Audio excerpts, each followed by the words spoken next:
আপনারা কখনো কি ভেবে দেখেছেন আমাদের সনাতন ধর্মের দেবীরা শুধু করুণাময়ী নন, তারা অন্যায়ের প্রতীক, শক্তির প্রতীক। যেমন মা দুর্গা, মা কালী, এরা শুধু করুণাময়ী নন, এরা অন্যায়ের বিরুদ্ধে সংগ্রামেরও প্রতীক। তাদের হাতে ছিল অস্ত্র, কারণ তারা সাধুদের রক্ষা করত এবং অসাধুদের বিনাশ করত। কিন্তু আজ আজ সমাজে প্রতিনিয়ত নারীদের ধর্ষণ, নিপীড়ন, নির্যাতন ঘটে চলতেছে। এটা শুধু কোনো একটা ধর্মীয় মেয়ের সমস্যা না, এটা হিন্দু মুসলিম নির্বিশেষে সব নারীদেরই সমস্যা।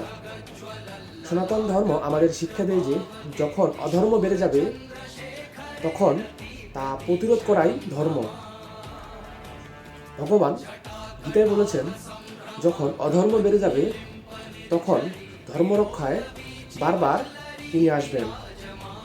কিন্তু শুধু ভগবানই আসবেন? আমরা কি দেবদেবীর শক্তি স্মরণ করে নিজেদের রক্ষা করতে পারবো না?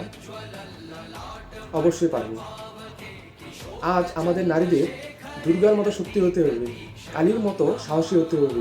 কারণ অন্যায় শুধু প্রার্থনা করে দূর করা যায় না, তা শক্তি দিয়েও প্রতিরোধ করতে হবে, এক হয়ে দাঁড়াতে হবে।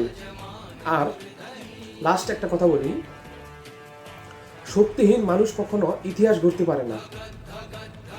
এটাই সবার উদ্দেশ্যে বললাম, শক্তিহীন মানুষ কখনো ইতিহাস গড়তে পারে না। তাই অবশ্যই শুধু প্রার্থনা করলে হবে না, নিজেকে শক্তিশালী করে তুলতে হবে এবং অন্যায়ের বিরুদ্ধে নিজেকে দাঁড়াতে হবে।